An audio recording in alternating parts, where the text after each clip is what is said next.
You are watching Fruitarian Failures Part II.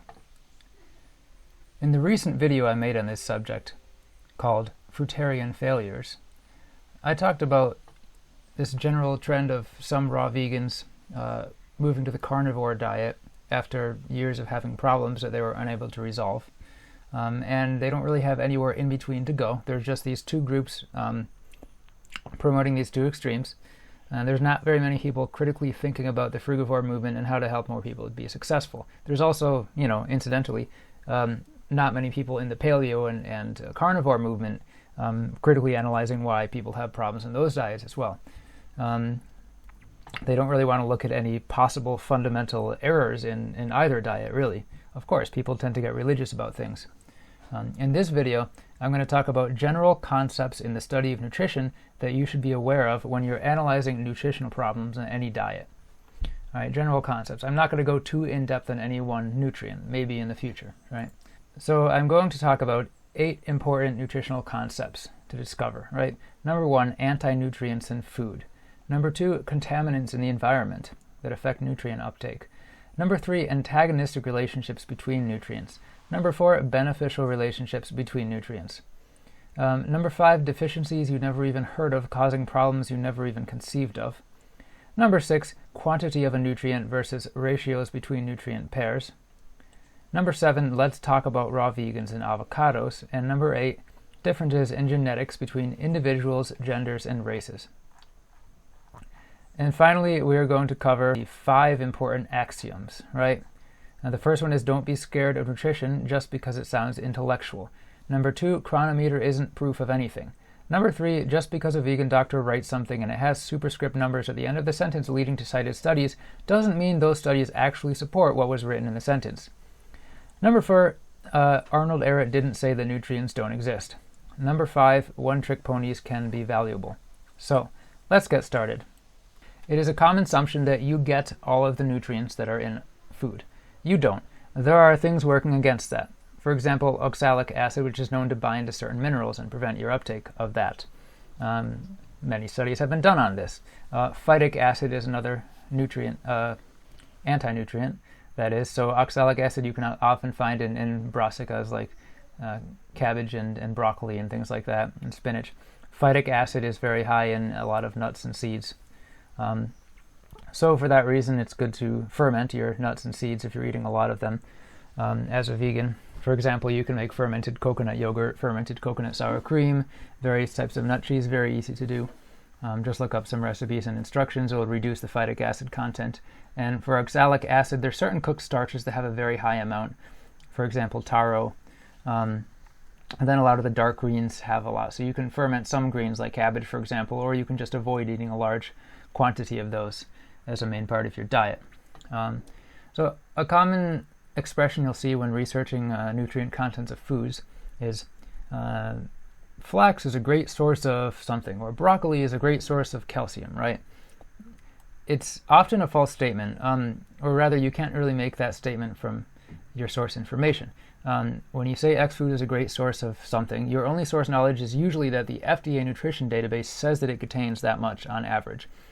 Do you actually have studies showing it increases levels of that nutrient in the body? Maybe you do, maybe you don't. Are you considering possible anti-nutrients that it can inhibit the uptake of other nutrients? For example, a food might have 5,000 times the RDA of vitamin X, but do you really need that much vitamin X? And maybe it has a record high amount of oxalic acid, which severely reduces your uptake of calcium and iron. So is that food really a good source of anything? Sometimes people focus on nutrients that you don't really even need that much of, and the food has plenty of anti-nutrients and other factors that maybe you don't want. So anti-nutrients in food are something to consider. Number 2, contaminants in the environment that affect nutrient uptake and absorption. So that would include heavy metals, plastics, halides like bromine and fluoride and chloride and things like that. People could have, based on varying lifestyle factors, they could have varying levels of certain contaminants in the body, and that could be causing nutrition problems, and they don't even know why. You could be getting plenty of some nutrient in the diet, it's just not getting into your cells because something's in the way. Number 3, antagonistic relationships between nutrients. For example, when your copper and zinc ratio is out of balance, they become kind of antagonistic. You end up having too much copper, you just can't get any zinc, or if you have too much zinc, you can't really get any copper. There are other examples of this. Number 4, beneficial relationships between nutrients and other nutrients and foods. For example, calcium, iron, and vitamin D have kind of a beneficial relationship. You can read all kinds of studies about that. They assist in the absorption of the others. And then, of course, there's studies showing that eating turmeric at the same time that you consume ALA omega-3, which is the plant-based form of omega-3 fatty acid, the turmeric has been shown to help your body convert that ALA into DHA, which is the kind of omega-3s that you typically get from animal products, well, that you only get from animal products, and, of course, algae supplements. Number 5, deficiencies that you've never heard of causing problems you've never even conceived of. For example, B1 deficiency from consuming alcohol or white rice regularly can reduce sugar metabolism and make it harder to eat a fruit-based diet. Chromium deficiency can do the same thing.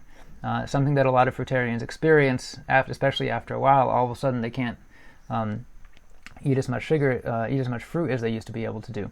So those two things can cause. There's also other things that can cause that as well. I know, like Andrew Perlot and Don Bennett and a few other raw vegan guys really recommend a chromium bicolinate supplement. I've heard almost no one talk about B1 deficiency. Now, there was a period of a lot of people going to raw till 4 and eating large amounts of white rice and other refined grains that can certainly give you a B1 deficiency, especially if you consume alcohol from time to time. So if you have an inability to absorb sugar well, it can lead you to assume that it's unnatural to eat lots of fruit, and that can send people directly to the paleo wagon. I've known a number of raw vegans who say they can't eat as much fruit as they used to after some years. But really, almost nobody in the raw vegan internet world is talking about this because it's not considered kosher to suggest that you can get any serious deficiencies on a vegan diet, other than maybe B12. They'll send you to nutritionfacts.org and throw a bunch of heart disease studies at you, or the really smart ones will send you chronometer screenshots and be like, you can get everything, assuming that what you see on the chronometer screen is what you actually get. Number 6, it's an important one. The quantity of a nutrient versus ratios between nutrient pairs. You can read about this a lot. Some sources will say the ratio is of the utmost importance. Some say the ratio doesn't matter and the quantity is important. For most things, it's a measured mix of both. You have to consider both things. Some examples of this are the calcium to phosphorus ratio is pretty important for bone health. Raw vegans who rely on bananas a lot are getting a bad calcium to phosphorus ratio. Could be one of the reasons why long-term raw vegans tend to have tooth problems. And then the zinc and copper ratio, again, it's a thing, the actual amount of both matter and the ratio between them matters. It's kind of pointless to argue which is more important. Another one is the omega-6 to 3 ratio. So you'll see websites saying it's really important to get 1 to 1, 2 to 1, 3 to 1, 4 to 1, not much more than that, of omega-6 to 3. You don't want a lot more omega-6 than omega-3. And then there's other websites that people are, saying actually doesn't really matter. The important thing is you just get enough omega-3. Usually it's somebody trying to push an agenda. Either way, that's normal. You should expect that. So here's an example. Almonds have a really, really high ratio of omega-6 to 3, which is generally considered to be bad. But they have other beneficial nutrients, like vitamin E, for example. So this would be an example of something that you can consume from time to time without too much negative effect on the conversion of ALA omega-3 to DHA. So neither the ratio nor the quantity are solely important, but they're both important and they must be considered in each other's context. Don't get too focused on the omega-6 to 3 ratio, because you should also make sure you're actually getting enough omega-3. You could have a really good ratio, but you're consuming no fat at all. Someone told me, greens have enough omega-3, so if you're a raw vegan eating only avocados. Well, let's go into number 7. Let's talk about raw vegans and avocados. So the omega-6 to 3 ratio is important because they're both converted via a rate-limiting enzyme that acts upon both of them. So it converts omega-6 into a inflammatory compound, and it converts omega-3 into an antioxidant compound that the brain needs. So if you eat tons and tons and tons of omega-6, you could be getting above the RDA of omega-3, of ALA omega-3, but your enzyme the enzyme for this can only convert so much omega in general. So it's going to act on it all as a whole. So you're actually not going to end up getting very much omega-3 converted into whatever it gets converted into. So raw vegans tend to rely heavily on avocados, which have between a 13 and 17 to 1 ratio of omega-6 to 3, which is bad, and they have very little omega-3. So a lot of raw vegans have been eating an avocado or two every single day for years, and that's their main fat source. And aside from that, they rely on other things which have poor ratios. For example, coconut, almond, sesame seed, cashew, things like that. And some things that have really good ratios, like flax and chia, are eaten very seldomly or ignored. Also, hemp seeds and walnuts and macadamias are pretty good as well. But people often don't focus on those. They just eat avocados every single day for 7 years and wonder why they have brain problems. Something I was going to allude to before was about the greens. Someone told me that as long as you eat greens, it'll be fine, it'll balance out, but you have to eat a really, really, really low-fat diet in order for the omega-3 in greens to balance out the omega-6 in avocados. So that's just, or in the nuts or seeds. So that's just not going to happen generally. And that'll be a case where you'll be getting the correct ratio, but you might not even be hitting the RDA, the recommended daily amount of omega-3. So that kind of brings us into number 8, because there's a gender difference in that as well. So number 8 is differences in genetics between individuals, genders, and races. So between individuals, this refers to different inherited and environmentally influenced gene expressions and mutations that may affect nutrient absorption and conversion. Okay, so you might have a gene that gives you a problem with something. Okay, you can take a gene test, and that'll sometimes give you ideas of which problems you might have.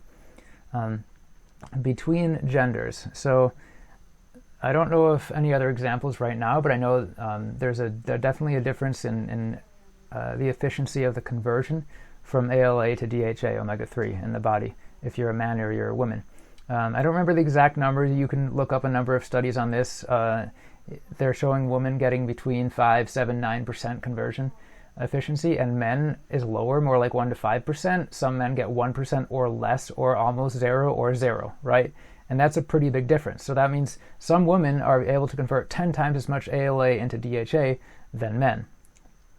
Okay, that's pretty crazy. So when I mentioned races as well, so between different ethnic groups, milk and alcohol. Milk is one thing. For example, Europeans being able to digest milk better, they might have fewer health problems relating to milk consumption than, for example, Asian, African, and South American populations. Also, alcohol and aldehyde dehydrogenase enzymes. That's something that Europeans generally have fewer problems with, and Asians and Native American indigenous groups have more of a problem with, and that relates to a lot of things, not just the ability to get drunk easier or harder, because also when you consume fruit, some of that fruit turns into alcohol when you can't absorb the sugar fast enough, and it ferments and turns into alcohol, and your body has to detox that alcohol, and it uses the alcohol and the aldehyde dehydrogenase enzymes. So if you belong to one of those ethnic groups that have problems with that, it might be harder for you to eat a fruit-based diet because of that. So you have to figure out how to work on that. There are ways to work on that, which I won't get into in this video. Also, that's important for glyphosate intake, because that goes back to the environmental thing. Glyphosate is detox to the liver. The liver supplies these enzymes and performs these chemical reactions. This also connects the vitamin A toxicity issue. So someone who's European might do a bit better on a paleo diet where they're totally unaware of vitamin A toxicity, and they're taking tons of fish oil supplements and eating brain and liver smoothies and stuff like that, getting huge amounts of vitamin A. Somebody from Asia, for example, might have more difficulty and a lower success rate doing that because they don't have as much alcohol and aldehyde dehydrogenase enzymes. So back to the fatty acid issue. I want to go into this in depth in a future video, but to touch on the subject again, 1 tablespoon of flax has 2.4 grams of ALA omega-3. So a typical female might convert that to around 0.24 grams of DHA omega-3, or a man might convert it to only 0.024 grams, right? So a man, only 1/100th of that gets converted. That's a huge difference. Okay, a normal avocado can have about 1/4 of a gram of ALA omega-3, which is very little, and that's going to convert to 2/100ths of a gram for a woman converting at 10% efficiency, which is pretty high for some women, and then 2,000ths of a gram for a man who has only maybe a 1% conversion efficiency. That's terrible. That man's going to get a DHA deficiency. That woman might get one as well. The Academy of Nutrition and Dietetics recommends getting half a gram daily of DHA omega-3 and between 1 and 3 and 2.7 grams of ALA for every 2,000 calories you consume. A large bowl of lettuce has about 1.3 grams of ALA, but this still converts to a very tiny amount of DHA in most people, especially in men. Vegans, by definition, have 0 grams of DHA intake unless they are supplementing, which leaves them very vulnerable to deficiencies if they have a low conversion efficiency due to genetics, or if they have a very high ratio of omega-6 to 3 in their diet, which is very common among vegans due to most plant-based fats being exceptionally high in omega-6 and low in omega-3. According to studies, up to 90% of regular Americans are deficient in omega-3 fatty acids despite eating animal products every day, making it one of the top nutrient deficiencies in the U.S. And the intake of DHA omega-3s in a vegan diet is lower than in the standard American diet, though the ratio of omega-6 to 3 might end up being lower, which is better, in some vegan diets depending on the intake of vegetable oil and other factors. So those were the nutritional concepts to discover. We talked about 6 of them. Hopefully you can keep them in your mind for a while. Anti-nutrients in food, contaminants in the environment, antagonistic relationships between nutrients, beneficial relationships between nutrients, deficiencies you've never heard of causing problems you've never even conceived of, quantity of nutrient versus ratios between nutrient pairs, raw vegans and avocados, and differences in genetics between individuals, genders, and races, which can cause, of course, differences in success rates among a wide variety of people consuming different diets. And different things they each have to work on and think about to make a certain diet successful. So let's move on to these important axioms. The first one, don't be scared of nutrition just because it sounds intellectual. In discussions I have with others about nutrition, people tend to get overwhelmed and emotional and they shut off their brain and they revert to platitudes like, well, I know what my body needs and not everyone's the same. There's no one diet for everybody. Well, duh, I know that and I agree with both things. But we want to get back to the discussion at hand and not repeat things that we already both agree on. As soon as I commonly present some ideas or peer-reviewed studies that contradict what the person is saying, their brain just shuts off. They get defensive as if I'm arguing. It's very hard for some people to accept that their viewpoint might not be 100% correct. And they repeat some more of these platitudes, which essentially ends the discussion because I want to talk about science. I don't want to talk about religion. People tend to think that because an exploration of ideas requires complex thought and observation of scientific principles, it's too intellectual and it must not lead to anything natural and good. So please don't be scared of using your brain. We evolved it over millions of years. It's a waste not to use it. Obviously, we need a balance between high intellectual pursuit and natural download of simple wisdoms from the Akashic record, but a lot of people tip that scale all the way to the one side and they shut their brain off the minute whatever diet they're eating gets or whatever current dietary beliefs they have get challenged, even in a nice way. So, number 2, Chronometer isn't proof of anything. I mean, it's a help. It gives you a lot of great ideas, but because you plug in stuff to Chronometer and get 100% RDA of a bunch of stuff, that doesn't mean your body is actually getting all of those things. As we said above, it just means that the food that you put into Chronometer was recorded in an FDA lab in the 70s to contain approximately that amount of those nutrients. Everything else is conjecture. And so those first 8 nutritional concepts we talk about play a large role in deciding, like, do you actually get what Chronometer says is in that food? Okay. Number 3, just because a vegan doctor writes something and it is cited, doesn't mean those studies actually support what was written in the sentence. Example. There is a sentence on a raw vegan doctor's website talking about there's no long-term evidence of vegans having any health problems because of a lack of omega-3 in the diet or something like that, right? And cited 2 studies. One of the studies, I opened those links because I wanted to see if they supported what the person was saying. One of the studies wasn't even relevant because it wasn't done on vegans, it was done on vegetarians who still get omega-3 from animal products. And the other study said the same thing and then linked to 2 to 4 other studies. I opened those other studies. It was the same kind of thing. Some of them just linked to additional studies, and some of them were done in an irrelevant sample group. All in all, I ended up reading about 8 to 10 different studies. The ones that were behind paywalls, I read just the abstract. Some of them I read the entire study. And it was always something like it was just on Parkinson's and Alzheimer's. and that's all. And we don't care about that. We're not talking about long-term raw vegans getting Parkinson's. We're talking about them complaining about mental fog and depression and increasing fatigue and things like that.